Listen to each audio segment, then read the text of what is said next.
Antenne 2, 20h, au journal de la rédaction, Henri Sagnier. Bonsoir et bienvenue sur le plateau d'Antenne 2. Le Pyralène, une nouvelle fois à la une de l'actualité. Un dépôt sauvage découvert en Seine-et-Marne. Enquête et réflexion dans quelques instants. Pour le reste, flot d'images comme tous les soirs. Et invité surprise, Monsieur Jacques Delors parlera sport en direct de Bruxelles.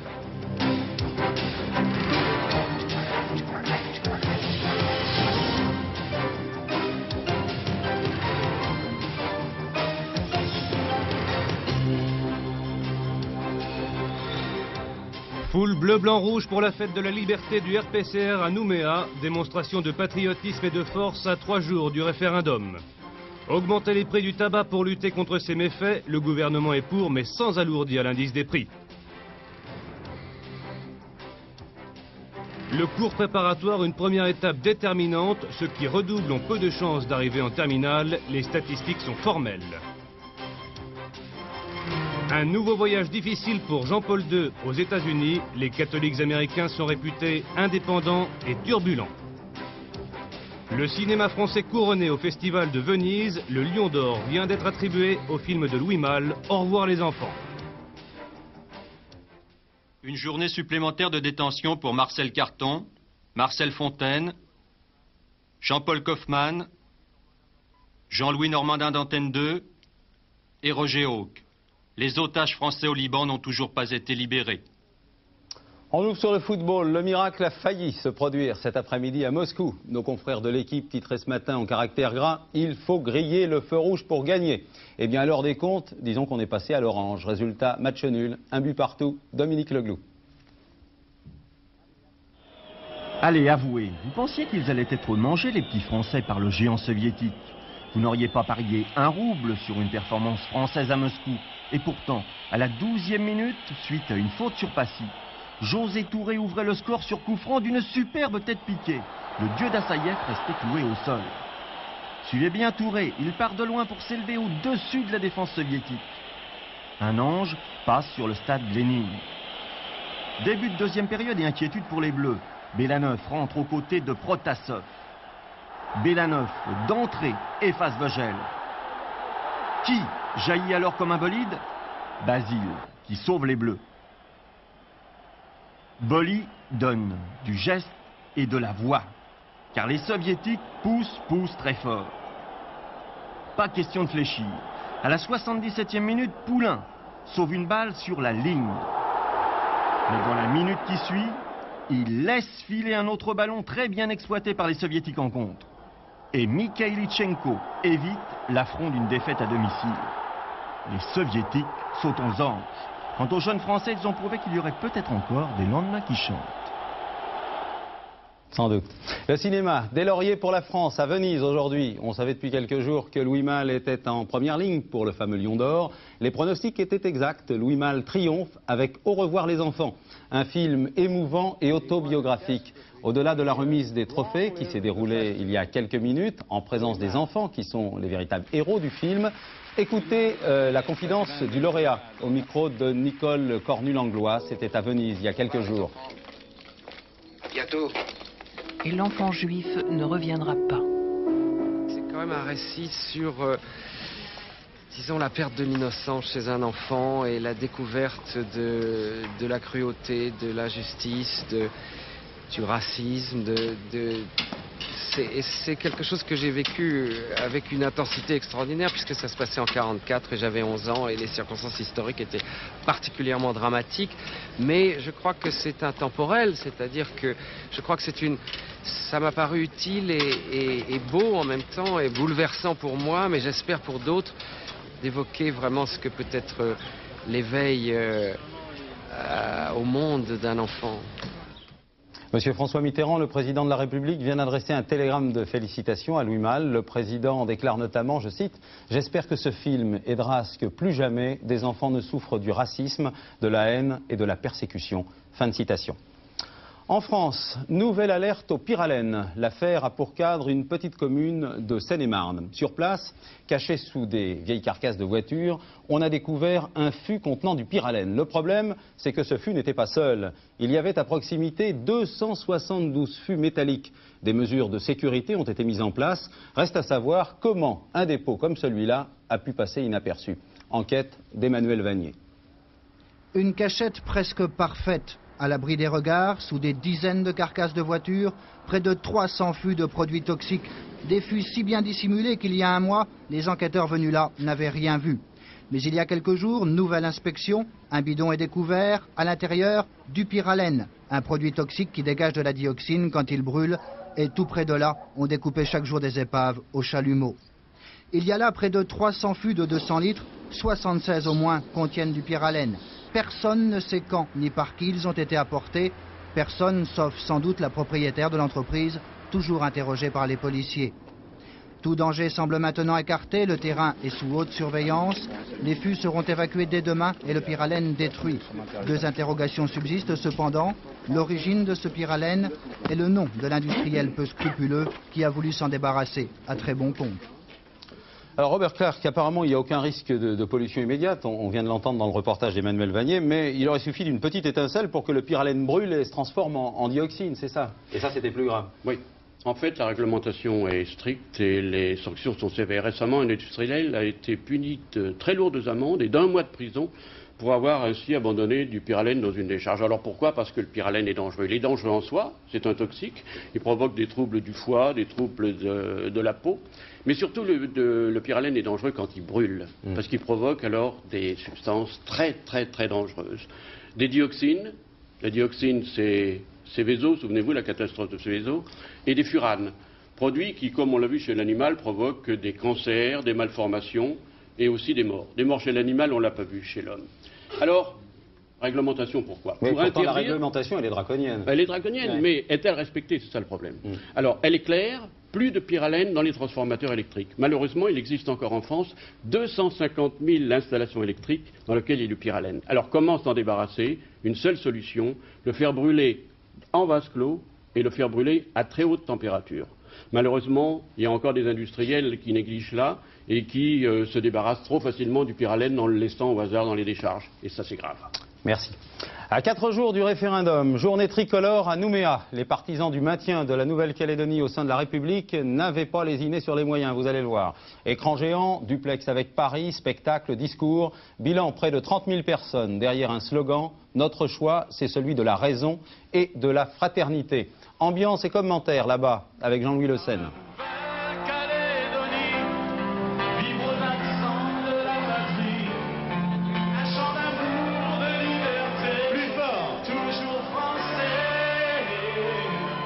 Faute de bougies, un briquet faisait l'affaire. Résultat, plus de 10 000 petites flammes scintillaient dans la nuit de Nouméa à l'issue de la fête de la liberté organisée par le RPCR. Avec 3 heures de spectacle tout en tricolore, un lâcher de ballon dans un sens, un lâcher de parachutiste dans l'autre. Avec aussi des duplex téléphoniques entre Jacques Lafleur, le député RPCR de Nouvelle-Calédonie, et à Paris, Bernard Ponce, le ministre des Dom-Tom, François Léotard pour le PR et Jacques Toubon pour le RPR. Nous avons tenu les engagements que nous avions pris. Nous avons rétabli l'ordre, nous avons relancé l'économie, nous avons organisé le référendum. Après le bilan, on s'est tourné vers l'avenir, l'ultra court terme, dimanche prochain. Très directement, Jacques Lafleur a accusé le FLNKS de vouloir fausser le scrutin, non seulement en appelant au boycott, mais aussi en intimidant les électeurs mélanésiens. Aider les électeurs en difficulté ou qui sont directement menacés. Aucune voix ne doit manquer. Il faut résolument lutter contre l'abstentionnisme. C'est des armes choisies par les indépendantistes pour masquer leurs faiblesses et leurs déroutes. Les suffrages non exprimés, ils les annexeront. En attendant le scrutin de dimanche, le moins que l'on puisse dire, c'est que Jacques Lafleur et ses amis loyalistes ont remporté leur premier pari. Jamais depuis longtemps, on n'avait vu autant de tricolores déferler sur Nouméa. Des gens de la brousse et des îles Loyauté, des gens de toutes conditions et surtout de toute ethnie, histoire de bien prouver que le loyalisme n'est pas l'apanage des seuls caldoches. Beaucoup de personnes qui sont favorables aux thèses du RPCR craignaient que cette manifestation n'apparaisse comme une provocation aux yeux du FLNKS et donne lieu à une réaction des indépendantistes. Or ici ce soir, tout se passe dans le calme. Merci. Au même moment à Paris, majorité et opposition se renvoient la balle autour des futurs abstentionnistes. Les analyses divergent, c'est le moins que l'on puisse dire. Olivier Lerner, vous êtes en salle de rédaction. Oui, Henri, en effet, à 4 jours maintenant du référendum, eh bien, majorité et opposition font entendre chaque jour un peu plus leurs différences. Pour Bernard Pons, tout d'abord, les abstentions n'auront pas de signification politique. Le ministre des Dom-Tom ajoute même que les Calédoniens sont placés devant un choix clair et sans aucune ambiguïté. Avis totalement opposé au Parti socialiste, le taux d'abstention sera bien significatif, rétorque Lionel Jospin. Selon le premier secrétaire du Parti socialiste, Bernard Pons doit craindre quelque chose en ce qui concerne justement les abstentions. Il veut se boucher les yeux devant la réalité, conclut Lionel Jospin. Et puis le cardinal Jean-Marie Lustiger fait savoir que le pape est toujours très sensible aux questions des minorités. Mais concernant un éventuel soutien du pape aux côtés des indépendantistes kanaks, eh bien l'archevêque de Paris exclut toute intervention de Jean-Paul II lorsque se présente un problème politique. La règle de conduite du Vatican est de ne pas intervenir, précise encore ce soir Jean-Marie Lustiger. Merci. Code de la nationalité, cascade de réactions, vous en doutez, après l'intervention télévisée de Jacques Chirac hier soir. Jacques Chirac, vous le savez, ne précipitera pas les événements, à moins qu'il y ait, a-t-il dit, un véritable consensus. Le président de la commission de la nationalité, M. Marcellon, s'est déclaré réconforté par les propos du Premier ministre. Selon lui, Jacques Chirac a déblayé l'hypothèque politique. À gauche, Jean-Pierre Chevènement considère que le Premier ministre a pris une sage décision. Quant à Lionel Jospin, il demande à Jacques Chirac d'enterrer la réforme. Je voudrais lui dire qu'il demande un consensus sur ce sujet. Il a raison. Et les socialistes représentent plus d'un tiers de l'opinion et ils lui disent aujourd'hui clairement par ma bouche, nous ne sommes pas d'accord pour une réforme du code de nationalité avant les élections présidentielles. Donc il n'y a pas consensus et donc je demande à Jacques Chirac, solennellement, mais un peu comme une réponse à son interrogation, qu'effectivement, il retire ce projet. Autre interrogation, la rentrée scolaire précisément, en forme d'interrogation écrite. Savez-vous quelles sont les chances de vos enfants d'arriver jusqu'en terminale? Jusqu'à ce matin, j'étais comme vous, j'étais un peu dans le flou. Et ce soir, j'y vois un peu plus clair grâce à des statistiques très officielles qui viennent de me parvenir. Côté succès, les enfants d'enseignants arrivent largement en tête devant ceux des cadres supérieurs. Autre statistique, ma foi, fort intéressante, tout se joue, semble-t-il, dès le cours préparatoire. Enquête de Lorraine Cuzin. Sophie entre dans l'univers de l'obligation scolaire. Sur 100 enfants de son âge, 30 seulement iront en terminale. Si Sophie redouble son CP, elle n'a quasiment aucune chance d'avoir le bac. Tout cela, la petite fille l'ignore encore, mais elle sait que la grande école est un nouveau monde. Ça va être plus sévère parce que c'est pas la maternelle et en plus on va être obligé de lever le doigt quand on voudra se lever. 10% des enfants redoublent leur CP. Au programme, 10 heures de français, 6 de calcul, 2 seulement pour l'expression artistique. Au CP, on apprend à lire, écrire et compter. Au centre de ces activités, la lecture, la maîtrise du langage, principaux critères de sélection jusqu'en 3e. Très vite, l'enfant est conscient de cet énorme enjeu. C'est important de savoir lire? Ça va me permettre de, quand une copine me demandera, je serai pas nulle. On dira pas, tu sais pas lire. L'année du CP, les parents sont très motivés. Mais tous les enfants n'ont pas la chance, comme Sophie, d'être suivis pas à pas. Je serai beaucoup plus vigilante. Je compte aller plusieurs fois à l'école, voir la maîtresse, surveiller ses devoirs si elle en a. Je ne pense pas qu'elle en ait beaucoup, mais voir au moins ce qu'elle fait. Je serai beaucoup plus attentive à ce qu'elle fait. Les parents veulent connaître la progression de leur enfant. Souvent, ils projettent sur lui le souvenir de leur propre scolarité. Mais maintenant, d'une école à l'autre, manuels et méthodes changent et les familles évaluent mal le travail effectué. Dans un enseignement traditionnel, dans celui d'autrefois, il était assez facile de suivre un enfant parce qu'on lui disait « Où est ton manuel? Tu es à quelle page? Est-ce que tu peux me lire la leçon d'aujourd'hui ?» Et l'enfant pouvait ou ne pouvait pas lire. Donc c'était des enfants qui étaient relativement faciles à suivre, en tout cas de loin. Mais il est d'autant plus difficile de suivre l'enfant qu'en franchissant la porte de la grande école, le contact parent-enseignant s'établit plus rarement. Oui, salut Sophie, ton univers ne sera pas aussi impitoyable qu'on veut bien le dire, moi j'en sais quelque chose. Allez, on tourne la page. Au Vatican, Jean-Paul II prépare activement sa croisade américaine. 10 jours de périple de la Floride au Michigan. Voyage difficile dans un pays où certains catholiques n'hésitent pas à critiquer ouvertement des prises de position du souverain pontife. Reportage Paul Naon, Francis Friedman. Le cardinal O'Connor, archevêque de New York, proche à la fois du pape et de Ronald Reagan. C'est lui qui a mis au point la visite de Jean-Paul II aux États-Unis. Les 50 millions de catholiques américains forment une minorité face au protestantisme dominant. Une église catholique très rigide sur les grandes questions du siècle, avortement, divorce, contraception ou homosexualité. Le pape réaffirmera à tous les membres de l'église américaine ses positions, des positions très controversées au sein même de la communauté catholique. Les femmes réclament le droit à l'avortement et les homosexuels le droit à être chrétiens. Nous sommes ici au siège d'une communauté d'homosexuels catholiques rejetés à la fois par les autres homosexuels et par l'Église. Le président de cette communauté affirme que 50% des prêtres américains ont des tendances homosexuelles et que l'Église devrait se pencher sur ce problème. Le pape fera quand même un pas à San Francisco dans leur direction où il rencontrera des homosexuels. Nous voulons une Église plus ouverte. Que signifie être fondamentalement homosexuel? Qu'est-ce qui est naturel ou normal pour nous?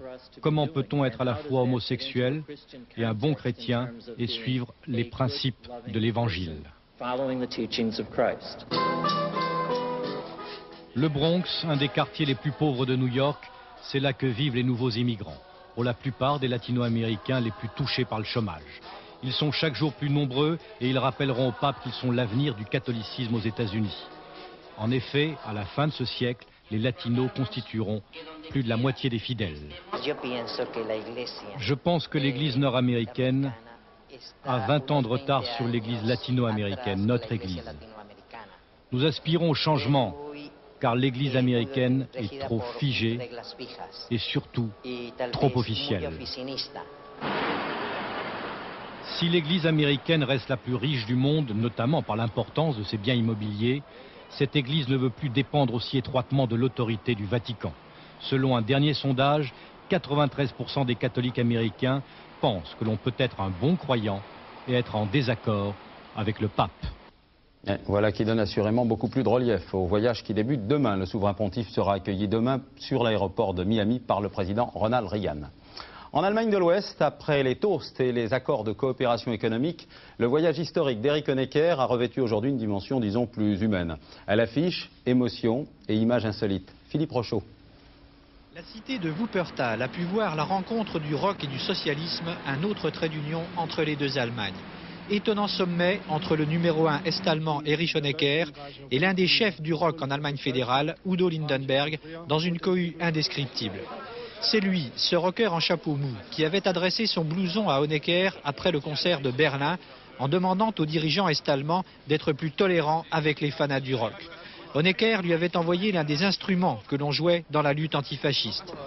Les générations doivent dialoguer dans les deux États, a dit Lindenberg, mais sa rencontre avec Honecker ne fait pas l'unanimité. Il fait ça pour revenir sur la scène, car il est en perte de vitesse. Alors il s'attaque à des sujets comme ça. C'est bien qu'ils puissent discuter ensemble et dire leur façon de penser. La presse allemande voyait déjà Honecker arriver avec son blouson de rocker. Elle ne s'est trompée qu'à moitié. Aux Philippines, situation très critique pour Mme Cory Aquino. Le gouvernement au complet a présenté sa démission ce matin. Il faut dire que le coup d'État manqué du 28 août dernier avait mis en lumière de sérieuses divergences entre les forces armées et le commandement civil. Jacques Merlino. 28 août, 5e tentative de coup d'État. Il échoue, mais cette fois Cory Aquino ne joue plus la carte du pardon. Elle demande que les mutins soient sévèrement réprimés. 9 septembre, son gouvernement, dans son ensemble, remet sa démission. Entre les deux dates et les deux faits, une même logique. La raison avouée par les mutins dans leur tentative de coup d'État était la faiblesse du gouvernement dans sa lutte contre la guérilla communiste. Aujourd'hui, cette démission repose sur la même raison. Plusieurs ministres, 6 exactement, étaient soupçonnés de sympathie communiste. Ils ont démissionné, suivis par l'ensemble de leurs collègues quelques heures après. En acceptant la démission de son gouvernement, Cory Aquino donne donc un gage à son armée, un risque, mais aussi une manière de calmer le jeu. Information de dernière minute, je vous la livre telle qu'elle vient de me parvenir. Une information contre X a été ouverte par le procureur de Paris pour violence et violence légère. C'est la décision prise à la suite de l'interpellation mouvementée de 3 jeunes gens à Paris le 31 août dernier dans le 17e arrondissement. On enchaîne avec les Telex de l'étranger. Ils sont commentés comme chaque soir par Pascal Vanier. Dernière bravade, ils avaient encore le sourire, les hooligans de Liverpool, avant leur extradition vers la Belgique. Un départ discret ce matin d'une base militaire. Les supporters impliqués dans la tragédie du Heysel sont arrivés à Bruxelles. Leur procès est attendu à la fin de l'année. Ils risquent jusqu'à 10 ans de prison. Les élections législatives au Danemark, victoire à l'arraché pour le Premier ministre et la coalition minoritaire de centre droit au pouvoir. Il aura fallu l'appui de toutes les autres formations de droite pour conserver une majorité au Parlement. Le Premier ministre danois a présenté aujourd'hui la démission de son gouvernement. Il en formera un nouveau dans les jours à venir. Gary Hart met fin aux spéculations. Il renonce effectivement à la course au présidentiel. Le sénateur démocrate l'a confirmé hier soir devant les caméras d'ABC. Il s'est aussi excusé des erreurs de sa vie privée. Charles Pasqua aux États-Unis pour la coopération franco-américaine. Elle a déjà donné des résultats en matière de terrorisme, a dit le ministre de l'Intérieur. À propos des otages, pas question pour les deux pays de négocier avec ceux qui les détiennent. La patrouille de France au-dessus de Paris ce matin. Le chef de l'État et le ministre de la Défense dans la cour des Invalides pour rendre hommage au capitaine Guynemer. Guynemer, l'as des as de l'armée de l'air, disparu au-dessus de la Belgique le 11 septembre 1917, il y a 70 ans. Philippe Sassier, bonsoir. Deux infos et une interrogation ce soir. Monsieur Juppé annonce ce matin, je veux bien augmenter le prix du tabac si on l'enlève du calcul de l'indice. C'est bien ça, hein? Tout à fait. Cet après-midi, l'INSEE déclare, nous publierons bientôt deux indices. Et puis ce soir, il y a quelques minutes, Alain Juppé encore lui annonce qu'il n'est pas question d'augmenter les taxes sur le tabac. Bon, fin du feuilleton. Entre nous, la fumée, elle pèse aussi lourd que ça dans les indices de prix?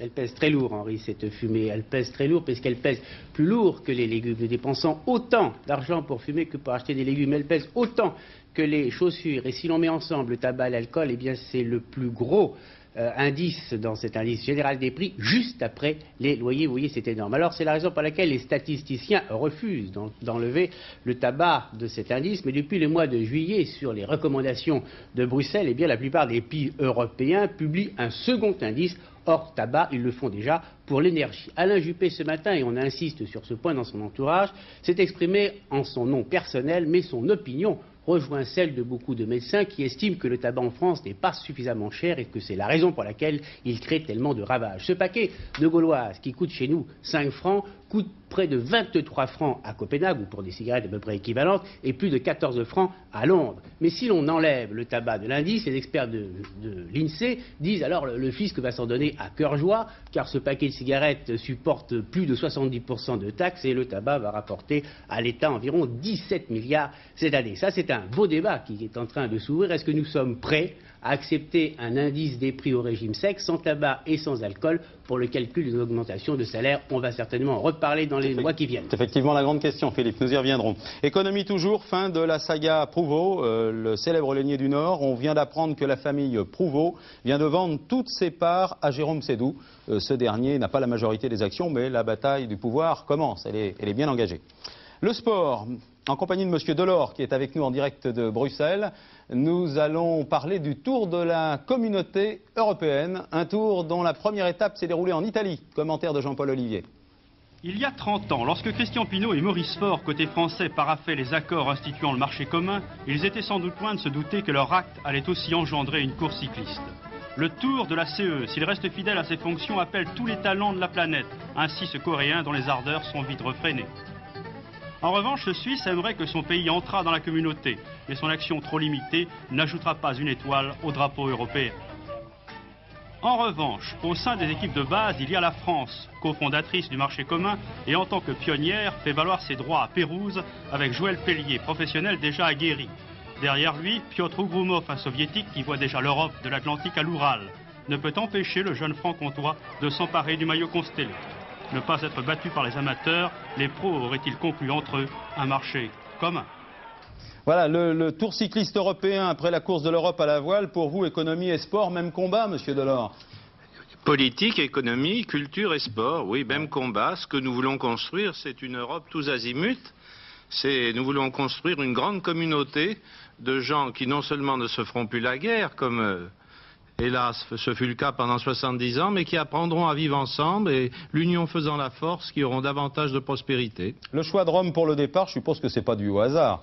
Non, je cherchais plutôt une épreuve cycliste populaire. Vous savez que le calendrier est très chargé, Alors nous nous sommes mis d'accord avec les organisateurs du Tour de l'Avenir.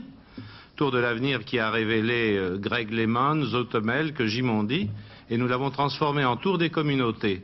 L'année dernière, nous avons commencé par les deux plus jeunes adhérents de la communauté, l'Espagne et le Portugal, et cette année, comme c'est le 30e anniversaire, les coureurs traversent les 6 pays fondateurs. Après l'Europe agricole, l'Europe monétaire, vous voulez l'Europe sportive, ça sera peut-être plus simple, hein. Qu'est-ce que vous en pensez? Alors c'est pas si simple que ça.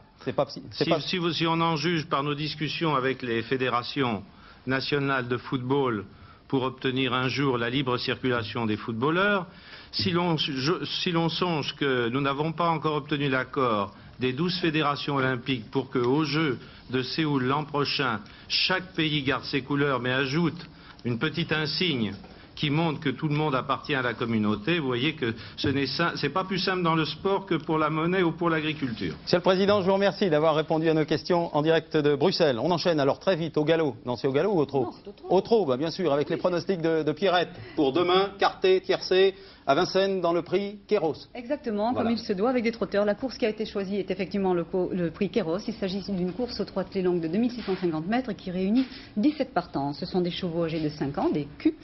Et une dizaine d'entre eux partiront avec 25 mètres de recul. Pourquoi? Parce que ce sont les meilleurs, ils sont meilleurs que les autres et que c'est une formule de handicap au trot qui permet justement d'équilibrer les chances de tous les concurrents. Alors ce peloton est composé de vieux routiers, des chevaux que les turfistes connaissent bien. Parmi eux, voici la sélection que je vous propose dans le pronostic maintenant. Avec en tête Quintolé le numéro 10, Écurivielle, Kippo de Couronne le 13, Kelou le numéro 4 qui reste sur une victoire, Quévreville le 16, encore l'Écurivielle. Ensuite j'ai choisi de faire confiance à Quarine le numéro 8, Quincampoix le numéro 14, Kirik le numéro 11, Cassia Dalmas le numéro 9, 10, 13, 4, 16, 8, 14, 11, 9. Je ne peux pas faire plus vite. Ah, vous ne pouvez pas plus vite, mais c'est bien. Certains d'entre eux avaient déjà couru dans le critérium des 5 ans. Exactement, hein. Voilà. Eh ben c'est bon, parfait. On enchaîne avec la météo. Laurent, je me tourne ce soir. Vous paraphrasez le grand Charles Trenet. Voilà, c'est un peu ça. C'est même tout à fait ça. Ouais. Douce France, c'est la douceur pour notre pays pour demain, puisque nous gardons les températures très agréables. Tout de suite, un coup d'œil sur la photo satellite telle que nous l'avons prise il y a quelques minutes seulement. Si vous avez un baromètre, vous avez pu constater que les pressions étaient assez élevées. 1015, 1020 millibars ou hectopascal. Vous tapotez, vous verrez, regardez cette photo et vous constatez que nous sommes pratiquement dépourvus de nuages, en tout cas des nuages très peu épais. En revanche, ici, là, tout au nord, eh bien, nous avons des nuages sur l'Angleterre qui ne demandent qu'à entrer. Demain, ils vont essayer d'entrer sur la France, ils vont faire tout ce qu'ils peuvent, la tête et les épaules. Nous allons donc voir la couleur du temps pour la journée de demain et vous allez constater qu'ils vont essayer de pénétrer sur le pays avec sur des régions comme par exemple les côtes de la Manche, une alternance de nuages et d'éclaircies, et puis d'autres contrées ici, les pays de Loire, nous allons jusque dans les régions de l'Est et nous contournons pour l'Alsace, la Lorraine, nous revenons sur les pays de Loire et puis sur la Bretagne et la région parisienne. Là, les nuages vont l'emporter sur le soleil. Et puis sur la moitié sud de la France, nous garderons bien entendu un large soleil comme ce fut le cas aujourd'hui. Les températures, c'est la douceur. Je vous le disais, une douceur tout à fait de saison, douceur pour demain, que j'essaie de vous écrire ici, avec des températures qui vont aller jusqu'à 30 degrés et demain il fera 20 degrés à Bar-Ici. Bar-Ici, c'est dans l'Aisne, célèbre pour sa sortie. Bar-Ici la sortie, bien entendu, comme disent les Allemands. Comme disent les Allemands, Bar-Ici la sortie. Bon, demain nous fêterons les Inès, et le soleil se lèvera à 7h20 et se couchera à 20h14. Merci Laurent, moi je pars sur la pointe des pieds. Prochain rendez-vous d'information 20h30 avec Aubry Edler et Télématin aussi, demain matin 6h45 sur ce bonsoir et excellente soirée sur Antenne 2.